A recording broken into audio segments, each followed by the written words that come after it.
Welcome to Rich Your Soul, Adam Kahane. It's great to have you back to join us again today. Thanks, Rocky. Happy to be here again. And I'm excited to continue our conversation from last time. Catch us up. I know you've done a lot of different things around the world and bringing people together. What have you been up to the last few years? Well, same old, same old. Working a lot on climate change with meager results, helping people worrying about democracy in the US, helping people who are worried about the relationship between the US and China. So the usual kind of stuff, helping people who think they need to work together but aren't sure that they can do that, have a better chance of succeeding, and also my side job of writing about what I'm learning. So you're not helping with US and Canada then? I think it's above my pay grade, although more seriously, it may not be obvious to you in the US, but this is a really frightening situation from the point of view of Canadians. A friend of mine who is sensible and moderate and well-informed said to me a few weeks ago, Canada is the Ukraine of North America. Frightening analogy. I guess that depends on whether or not you have countries from other parts of the world come to your borders, in which case, then yes, that would be a little bit of an issue. As long as that doesn't happen, I'm assuming that most of what you're hearing is rhetoric, but I'm not in the world of politics. And in the US, honestly, I don't think most people pay attention to that. It's kind of like the joke. Yeah. Well, anyhow, you asked. I'm Yeah. telling you that it's a frightening time to be, well, let me say more frightening than ever in my lifetime to be in Canada. People here are worried. Well, hopefully it is not for anything and everything will settle at some point, but we shall see. I know there's a lot of globally, there is, let's call it deglobalization. And so I think the talk is that you go to more regional partners. And if we go to more regional partners, well, you're our partner to the north and you have a ton of resources that we use. So I see no reason why it wouldn't be a partnership. Forget about the current rhetoric, but it would make sense. And what they talk about in the book is kind of North America, South America, because you've got tight trade routes, you've got easier ability to trade. And you talked about China. China may do its own thing. We can't control that, but their alliances seem to be more on their side of the world. It's just like us going to Taiwan, right? That creates issues too. Yeah. Yeah. So, well, is the world more dangerous then, or less dangerous, or safer, or is it just different? Well, I think it's more dangerous, but maybe not for the obvious reasons. I would just give two. One is that we're facing big global changes, especially to the climate on which our lives depend, just to state the big obvious one. So that's dangerous for many people, millions of people who are already starting to see their weather patterns and agricultural patterns and water availability and forest fires. So that's one way in which it's more dangerous for almost everybody. But the second is that I think that almost everywhere we're seeing that working together with working together across difference is increasingly important and increasingly difficult. So I share the concern. People who talk about polarization and fragmentation and demonization. It's not just I don't agree with these people. It's not just that they're wrong, but they seem to be the devil themselves. I think that makes dealing with everything else. Working across difference is always difficult, but that makes it impossible. So in that sense, I think it's more dangerous just because our capacity to deal with the things we have to deal with is diminishing. My question is it just more noise, or is it actually more difference? I mean, in today's world, anyone can have a platform, so to speak. The news loves, it bleeds, it leads. Things tend to become more sensationalized than they necessarily are.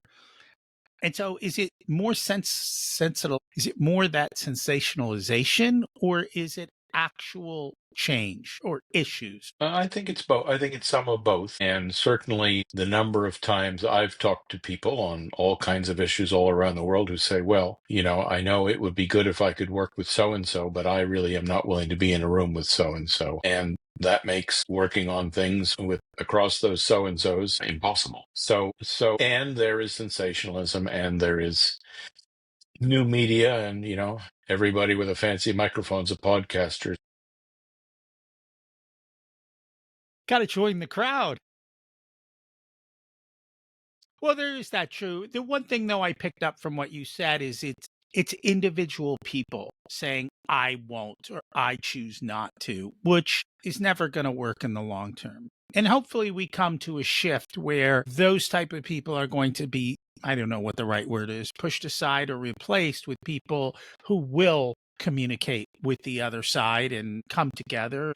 I think we're seeing, there's another book, and I forget if I asked you about it, but The Fourth Turning. And that looks at how we go through these generations. And the theme of that book is we're in the generation we're supposed to be. We're behaving like we behave at this point in the game. And the good news is the next game is going to be so much nicer. So I'm just hoping to get there alive. That's all. Me too. So, what inspired you to write the book, Everyday Habits for Transforming Systems? Well, it was actually quite a specific experience that led me to start thinking about uh, everyday habits for transforming systems. I think around the same time you and I spoke last, which was in 1991, just after I published my previous book, Facilitating Breakthrough, I did a live interview of a man I've known for a long time. We're close friends, but I've known him since 1991. An important South African politician and businessman, an activist named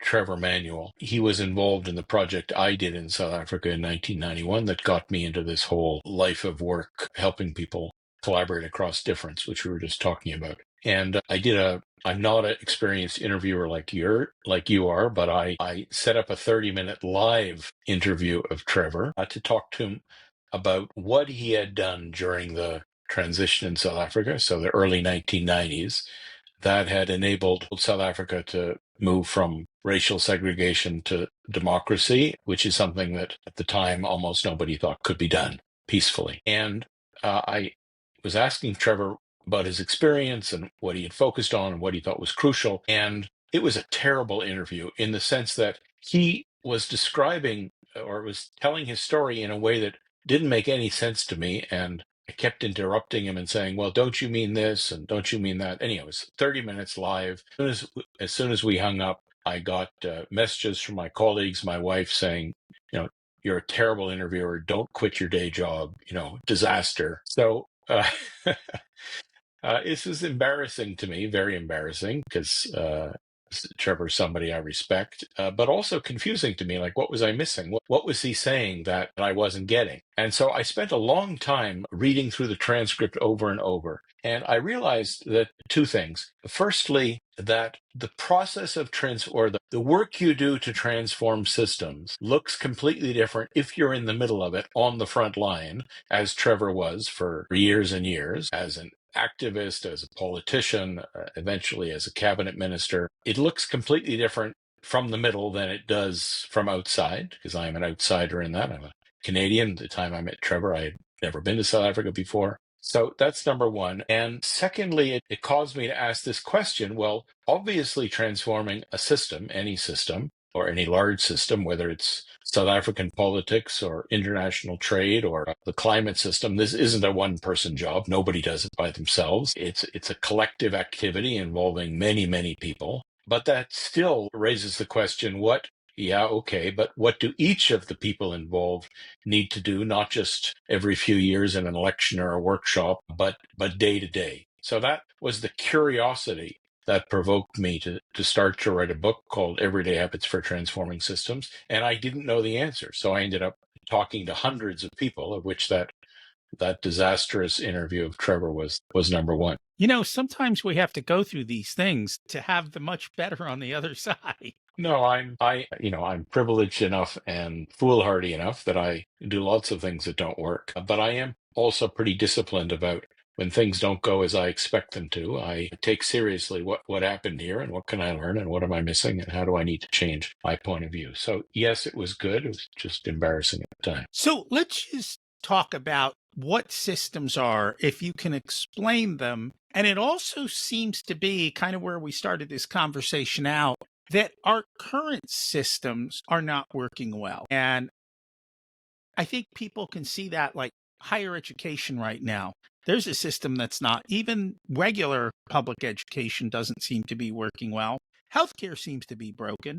There's probably a whole bunch of other systems. So if you could kind of explain what you mean by systems and then what you're seeing as to why they don't seem to be working well. Well, I have a bookshelf in my office, like your bookshelf, and I have a whole shelf of books on systems, and it's an impenetrable shelf. So I went to the what I consider to be the best and most straightforward and most readable classic text, which is a book, I think it's called Thinking in Systems by Donella Meadows. Just a really excellent writer. She was a scientist, but she also wrote a weekly column for her local newspaper. So she had a very straightforward way of explaining complicated things. And she said a system is a collection of elements in relationship with one another that produces a characteristic set of outcomes. And I use that definition very precisely because it has three elements.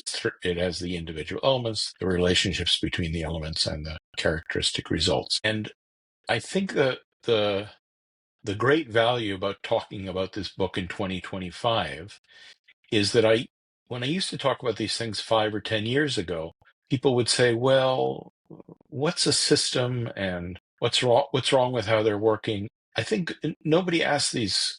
I think it's all a lot clearer than it was, in the sense that it's obvious that the way things are connected to each other affects what we can do and can't do. So the internet Riverside technological system allows us to have this conversation, which we wouldn't have been able to have 15 years ago. An interview like this, one of us would have had to travel, or maybe it would have just been on the phone. But it doesn't allow to do other things. I can't walk over to your bookshelf and take a book down.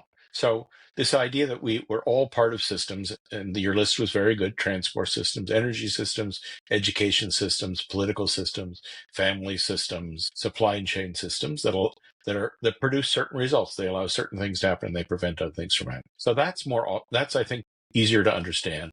But also, and this was the key point you made, that it's obvious that lots of systems are producing bad characteristic results. Now, the issue is that the reason they're producing results and what they ought to be doing and what ought to change is in fact very contested. And if we just take the example we were talking about before, about the trade system, the North American trade system, some people think it's working fine, and some people think this is wrong with it, and some people think that's wrong with it. And so lots of people are trying to change it in all kinds of ways, and that's might turn out make things better, makes things worse. But in 2025, we no longer need to argue that that systems don't matter, or that all the systems are working just fine. We don't need to do anything about it. We just need to live within them.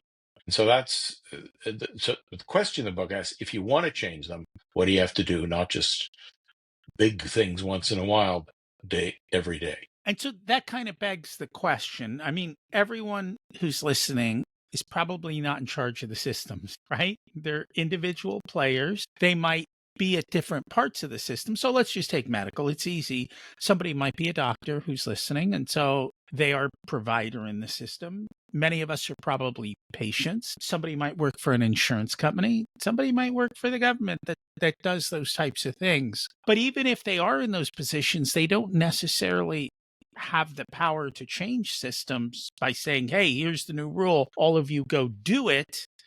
But yet we all have the power to bring about change. And so how do we do that from wherever we currently sit? Yeah, so that's crucial, Rocky. And I think there's almost no examples of one person changing a system. Even if you're the president of the United States, you're probably working with thousands of people to make the changes you're making.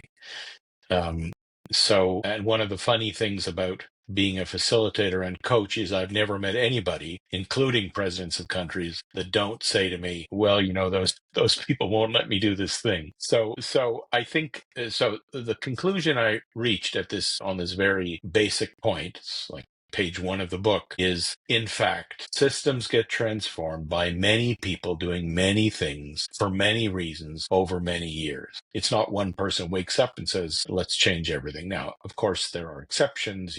If the system is, my system for organizing things on my desk, I suppose I can do that on my own, but there aren't many examples that small. Let me give you a new example that I heard just a few days ago when I was giving a public talk, which I think is really clear and it's visible. So it's the best example I can think of. And that is, I live in Montreal, in the city of Montreal, and there's a system for getting around in Montreal, for a transport system. And the way the system used to work is it was impossible, or it was extremely dangerous to go around Montreal by bike. Not just because of the ice in the winter, but because you get hit by a car. And I remember when I was in high school, it just happened that in the building we had our high school, there was a guy who wanted more bicycling in Montreal. He was known as Bicycle Bob Silverman. And I remember very specifically, as a high school student, thinking he was a real lunatic, actually the craziest guy I'd ever heard of. Now, fast forward 50 years, and Montreal is a city that produces different results, that actually you can go everywhere on your bicycle. There's bike lanes, there's new rules. It's the behavior of the transport system has changed dramatically. And the reason it's a great example is you can see that was a result of battles in city council and I guess in city engineering departments to figure out the rules and the infrastructure. But the city works differently than it did in this respect compared to when I was young. So systems get transformed all the time. And the question is, how can each of us contribute to that? That is also an example where one person didn't wake up one day and say, let's make this work for cyclists. No, it was literally decades of work by, I guess, hundreds of people, from engineers to activists to cyclists to car drivers that had to change their behavior to city council members who made that change. And it's true. I think a lot of times, at least in America, they show one person as being the change. But in reality, it wasn't just that one person. There's a whole lot going on around them, or they might have been the tipping point person, but not necessarily the only driver of it. And sometimes we might forget that it does take more than one to get stuff done. Otherwise, we'd all have immense power and we could just change everything. Well, I mean, the other example of that is people talk about the transition from apartheid to democracy in South Africa, and they say, well, Nelson Mandela was let out of prison and then he changed it. Well, nothing could be further from the truth. The African National Congress, Mandela's party, was founded in 1912. So it's literally a century of work by many people, activists, boycotts, intellectuals, priests, politicians, students in the United States, et cetera, et cetera. One of the things you talk about in the book is radical engagement. What does that mean, and how does one become radically engaged? It sounds like we're going to blow up the world or something. Yeah. So this is the one place I'm going to read from the book, because there's a paragraph that says this more clearly than I can off the top of my head. This is the bottom line of the book. This is in a way, the summary of the 7 habits. The book has a very simple structure. It's introduction, 7 habits, conclusion. But if you step back from the particularities of the 7 habits, and we can cover a few of these if you want, the overall story is radical engagement. And I'll read you the paragraph in a second, but when I went back and reread for the 10th time the transcript of the confusing conversation I'd had with Trevor Manuel, I realized this is what he was trying to explain to me that I didn't get. And the word, let me give you the definition and then the one paragraph. Engaging, we transform a system not by sledgehammering the system, but by engaging in give and take with it, meaning taking part in, pledging oneself to, holding fast, entering into conflict with, and not by engaging superficially in a way that keeps the system as it is, as in I have a dinner engagement, but by doing so radically. And the root of the word radical doesn't mean extreme. It means root, like the word radish, meaning going to the root, affecting the foundation, naturally inherent, essential, fundamental. So here's the one paragraph that I wanted to read you. Radical engagement with the system doesn't mean participating in that system distractedly resigned, knowing it all, hierarchically at arm's length with arms crossed, superficially, impatiently, saying take it or leave it. It means taking part in it alertly, with hope and curiosity, horizontally, leaning forward, hands on, digging deep, persisting, and above all, reciprocally and relationally. So I'm not going to read the whole book to you on this podcast, but I'm pretty happy with that paragraph. And that's what I mean. I mean, it's not, it's like, yeah, okay, I get it. It's this. Like, how does this work? How do you think this works? What could we do? What's happening here? Let's see. It's leaning in and Yeah. understanding what's going on and trying to bring about change. Yeah. Through working with what's going on rather than just announcing what needs to be different. That makes sense. So I know there are 7 habits in the book. Do you want me to just quickly rattle them off and then we talk about them? What's the best way to do this? Yeah, why don't you rattle them off, and then why don't Okay. you ask me about the one or two that you think that caught your attention? So habit 1 is acting responsibly, which is not just doing what's expected of us, nor it's not just doing what we want. Correct. Habit 2 is relating in 3 dimensions. And so what you talk about is most of the world relates in 2 dimensions. And to me, we can get into this later if you mean this. Most people look at a situation as black and white. It's not, it's 50 shades of gray, right? So that's kind of another dimension. Habit 3 is looking for what's unseen, not just seeing what we always see. There's a lot of complexity to everything. And a big part of that one is also learning to listen and knowing the outcome you want. You know how many people go through life, they don't even know what they want out of their life. Like, if you don't know the outcome, how do we get there?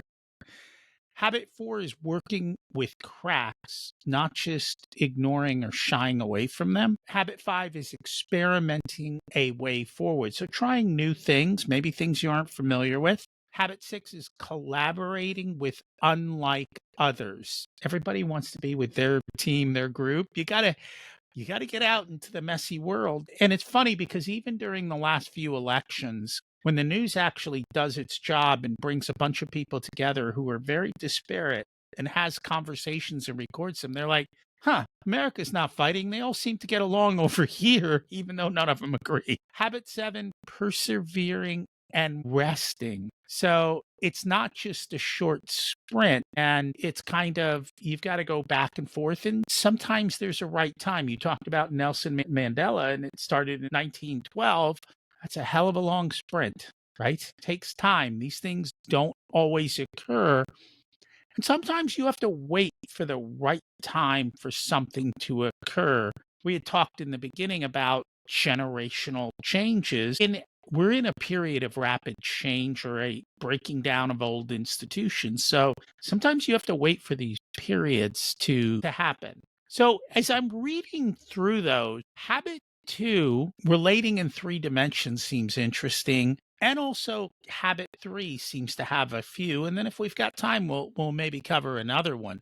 So let's talk about relating in 3 dimensions, not just 1 or 2 dimensions that we're comfortable with. So maybe if you picked an issue and showing the 1 dimension, 2 dimension, three Yeah. dimensions so people understand it. Okay. So thanks for that, Rocky. And lots of people have told me that habit 2 is the one that's hardest to grasp.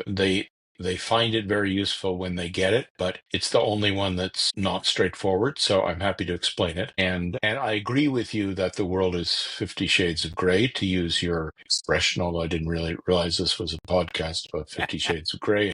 That's the one I'm doing next week. No, I agree with you that viewing the world in black and white is extremely problematic, and it goes back to what I said at the beginning of this conversation about one of the ways in which I think the world is more dangerous now than before, because I think there's more black and white thinking. But that's not what I mean by this habit 2. What I mean is, how do we relate with others? And I'm saying there's 3 different ways of relating with others. They're all correct, but most people choose only 1 or 2, and it works better if you use all 3. The simplest example I can think of is this conversation. So dimension 1 is you and I, Rocky, are actors in this system. So we're doing a podcast together. We're trying to produce a particular outcome. You've got your role. I've got my role. Actors like actors in a play. I don't mean we're reading from a script, but we each have a role to play, and together we produce this outcome. So you could say the key dimension there is we're parts of a whole, in this case, the whole of this 1 hour podcast production system. So that's true, and it's important, and you and I are both aware of that. We didn't even need to talk about it. It's a pretty straightforward the way in which we're parts of this simple whole of a podcast production system. But there's a second thing that's going on, which is that we each have our own worlds. We each have our own technical setups. I mean, the fact that 2 days ago I couldn't get my camera to work. This is just something about the way I'm set up. I have a family here. There's things going on behind me that I'm aware of that you're not aware of. I have an interest which is not the same as yours. I'm trying to get the word out about my book and the sales of my book and my reputation, and you presumably. So we're aware of that. Again, it's not very complicated, but for this thing to work, I need to at least be aware, as I am, that, well, Rocky's got his thing and he does this podcast, and I need to help him do his thing, and his career and his living. So that's the second way that we're each parties, like parties in a contract or parties in a lawsuit. We're each, which means you're you and I'm me, and we need to have some awareness and some respect for the fact that we're each parties, not just parts of a whole. And thirdly, and this is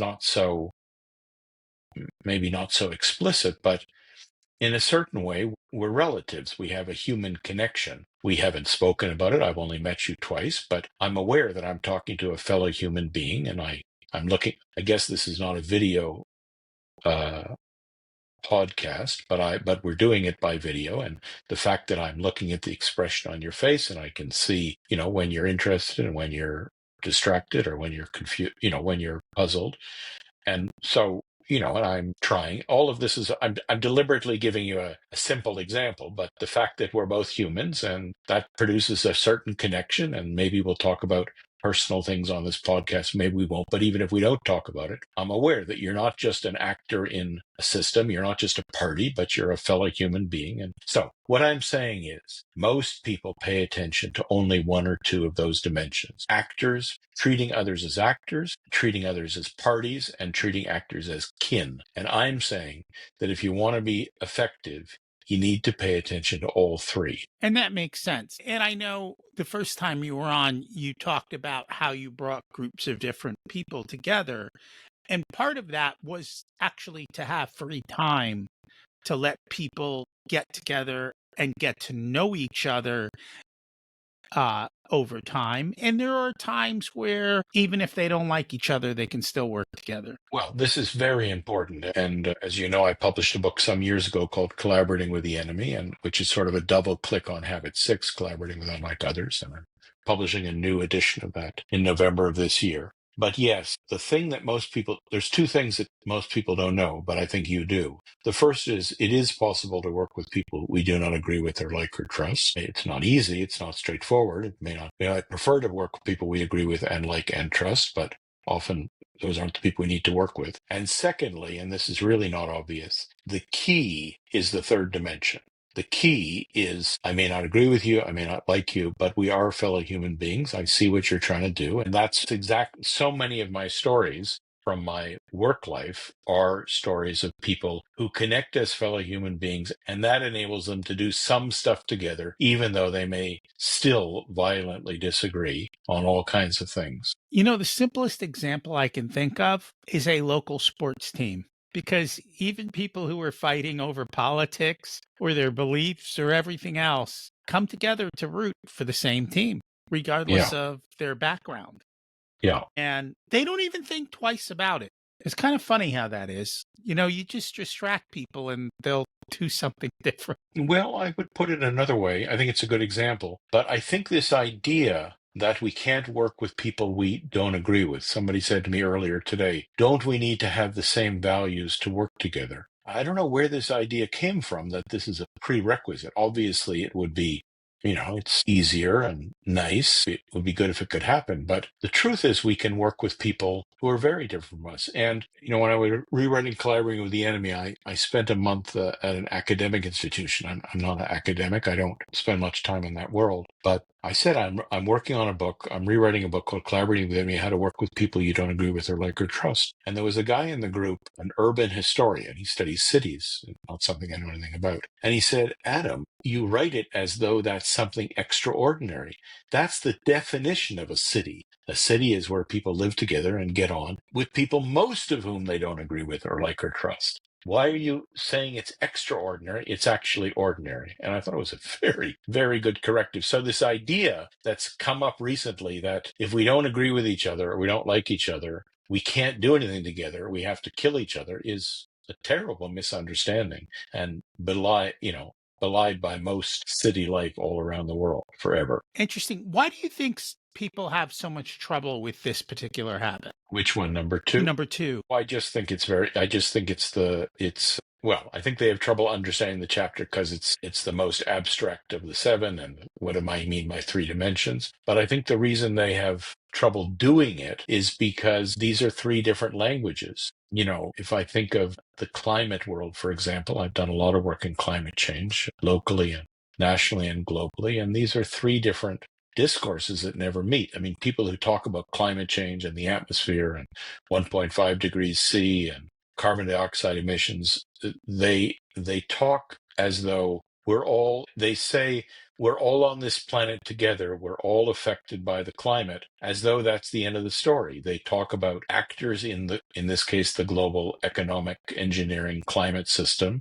That's the only thing they talk about. 90% of the discourse in that world is about, what's best for the whole. Now that's true, but there's a second part of what's going on, which is what's best for me as somebody who needs my car to get around, and you who live within walking distance of the grocery store, and you a coal company employee, and you a solar cell manufacturer, and you a farmer in India. We have very different interests. We're parties, and that's why the climate negotiation forum, what's called the COP, or Conference of the Parties. The reason it's hard is because different parties have different interests. So these are two different discourses, and the third discourse is a very a quiet one. It's there, but it's quiet, which is, hey, we're all beings on this planet, humans, non-humans, and we're related. When things don't go well for some, others feel it. So I think people find it difficult because they get stuck in one of these three, and it's a big shock. They don't understand the other two. Interesting. Anything else on habit two before we go over to habit three? No. Okay. Looking for what's unseen. And as part of that is also learning to listen. And we talk about that a lot. People don't necessarily listen, or they're waiting to respond, or they're listening for the one thing they can fight Yeah. out of it Yeah. all. Yeah. But what did you mean by looking for what's unseen? No, it is that, and it's interesting when I listen to the way you pose the question, because I've written a lot and done a lot of work on listening. My first book is called Solving Tough Problems: An Open Way of Talking, Listening, and Creating New Realities. And I have a long-standing argument with a friend of mine who's an audio engineer, but an audio artist, and he's really upset that this chapter is called Looking for What's Unseen rather than Listening for What's Unheard. He thinks so they're both good metaphors. I can't even remember why I called it Looking for What's Unseen. But yes, I think this idea that, exactly as you said, we often don't listen. I'm just waiting for your mouth to stop moving so that I can get back to telling you the way about things are, or we focus on the things we don't agree with.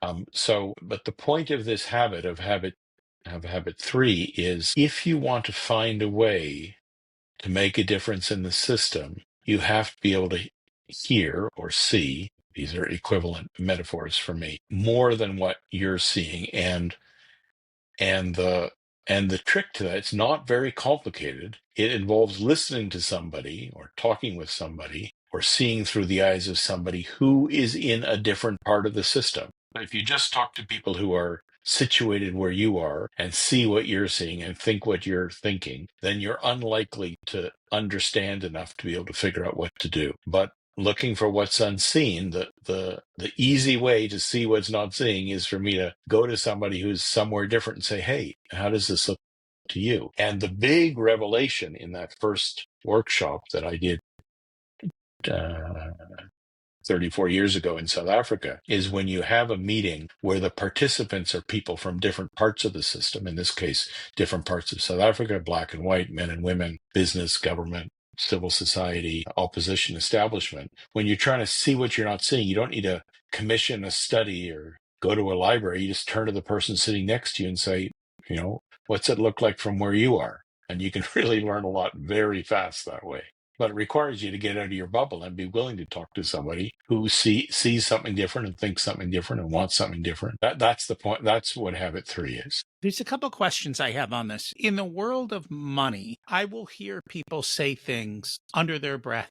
They'll say them out loud, but it's like the offhanded comment that you're like, that's interesting that they think that way. So you might say, we went out to this wonderful restaurant, and people might say something like, must be nice, like the sarcasm of, Right. or they just feel they could never do something like that. And I guess part of that's easy when you're of the same culture.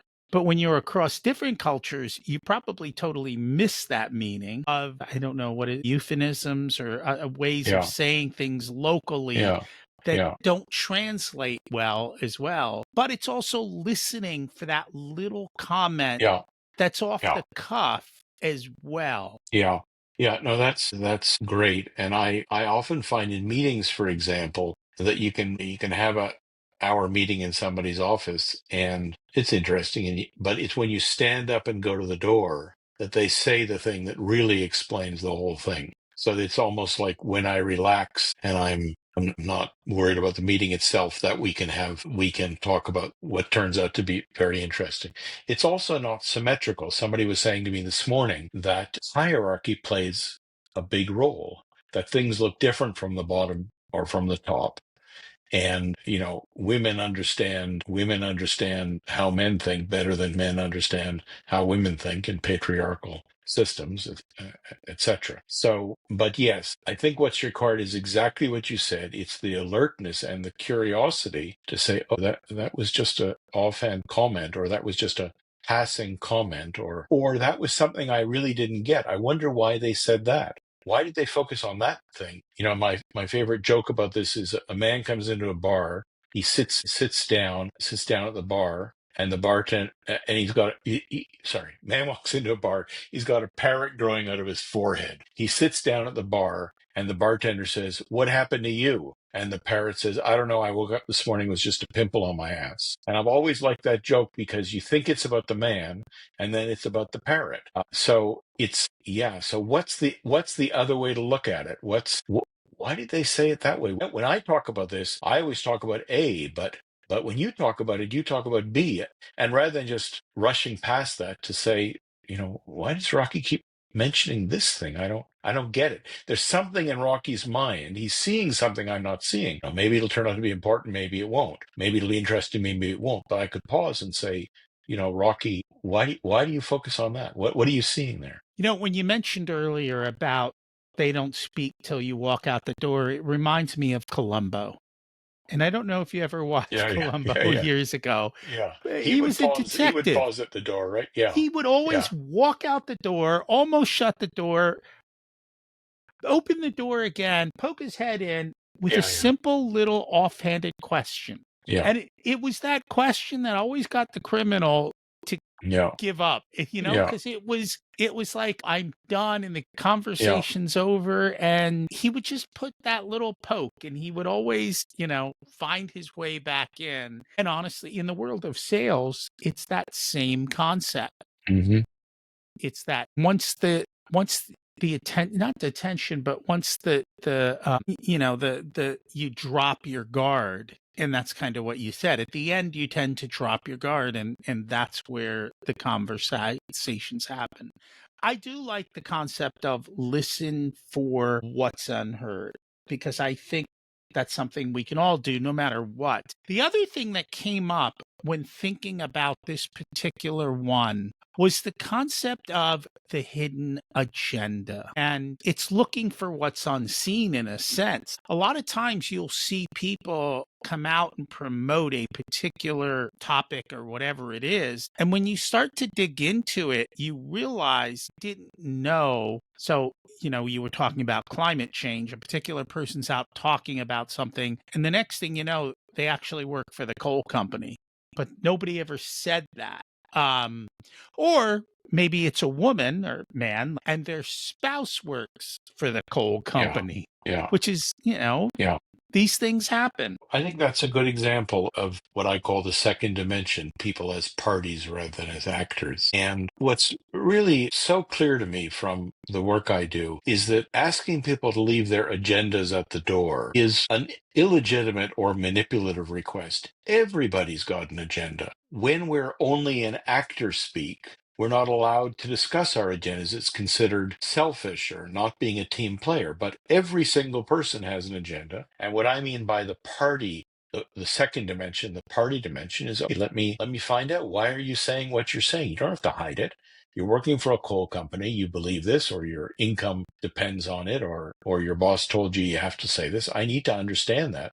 Otherwise, we have no hope of finding a solution. And I'm sure in sales, you know a lot more about sales than I do. I'm sure or maybe the key to sales is understanding what's going on for the buyer, what matters to them. You never ask that. You keep saying, look, this product is great for you. It's great. You say, like, what is it that matters to you? What are you trying to get out of this product? That's has to be the way to make at least any complex sale. Sales are not about the product. And this is, I think, where most people get it wrong. Don't worry about the product. Figure out what the pain is and show them that you can solve their pain. They don't care what the product is. All they care is that you're willing to solve their pain, and it's only going to cost this much. And if you can solve their pain for this much, they'll hand it to you. So that's what I mean by the second dimension, which is what is it that matters to each person, which is not the same as how are we in this together, and it's not the same as us as relatives. These are all true, but they're not the same perspective. No, that makes a lot of sense. I know we only have a couple minutes here. If you look at the rest of the habits, whether individually or maybe in totality, is there something else that people should walk away with from this Yeah. conversation? Yeah, there is. Some of these habits were things I'd thought about or written about before, and some of them were new to me. And one of the ones that was new to me that came up in the interviews I did to write the book is the habit, whatever number it is, working with cracks. And I found this image of cracks, which I'd never used before, this metaphor, really helpful. That we think of systems as monolithic and smooth and stable, but they're not. They're always moving. They're always cracking. And if you get up close, you can find out what to work with. And as a Montrealer, I'm obliged by my citizenship in every interview to quote Leonard Cohen at least once. And of course, he has a very famous song which uses this image. He says, there's a crack in everything. That's how the light gets in, which is a wonderful image. But when you look at the song, I think actually the sentences before that are even more interesting. He says, ring the bells that still can ring. Forget your perfect offering. There's a crack in everything. That's how the light gets in. And so this idea that there's something every single one of us can do, it might not be obvious, but there's something within reach, a bell that every one of us can ring, given our position in the system. But the requirement is forget perfection. Forget that the plan has to be perfect. The solution has to be perfect. The partners have to be perfect. You have to be perfect. Give up on that. And I'm surprised at how on point this chorus is. So this song, I think it's called Anthem by Leonard Cohen. When you talked about that, and I think you might have even mentioned it, the Japanese culture is to look at things quite differently. And when a ceramic piece or a china piece got broken, they repair it. God forbid we repair anything these days. And they repair it with gold or other types of glittery things. And in their culture, they value the repair, the crack, the imperfection is what makes it great. And it's also what makes it unique and different. And so they, in a sense, they celebrate the cracks. They also celebrate and look at the shadows. Yeah. as well. And I think those are the things that are multidimensional that we forget about, that you don't necessarily have to have perfection. Here, I think TV culture, Hollywood culture makes you have to be perfect. And if you're not, well, let's get you some plastic surgery to make you perfect. But what if we just enjoy the cracks and enjoy the differences and be okay with that? Thoughts on that or Well, expounding? no, I love the image. And the way I'm using the word cracks in the book is that this is how you transform systems, not by blow, or you can transform by blowing the whole thing up, but that is pretty risky. But a better way, or a more productive way, is to say there's things changing, cracking. If I can see that, I know where I can work and have an impact with the limited resources and capacity I have. And so what I'm saying is exactly like that Japanese, I think it's called kitsugi, I can't remember the name, is rather than avoid the cracks or say, no, everything's fine, there's nothing wrong, it's perfectly smooth. To say, no, pay attention to the cracks. That's where the light gets in. That's where you can make a difference. And it's true. If you want to get something done politically, rather than trying to, as you said, blow up the system or that, you find the one crack that people will agree to.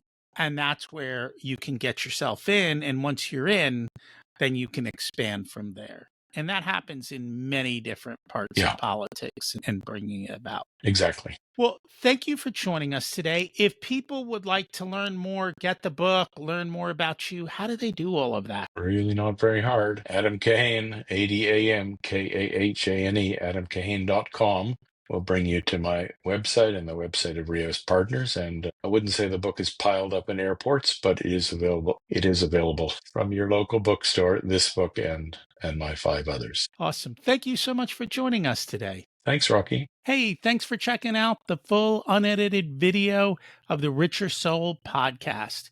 You can get the full audio podcast with intro, outro, and a ton more details here on YouTube or whatever your favorite podcast player is. Don't forget, we've got hundreds of episodes for you to go back through, and you can also get episode information on the Richer Soul website as well. Don't forget to subscribe so you're automatically updated as to what's going on and every time we release a new episode. The first few episodes of the Richer Soul podcast actually lay out the entire framework that everything is built on over all of these years. So check them out as well. Thanks for listening.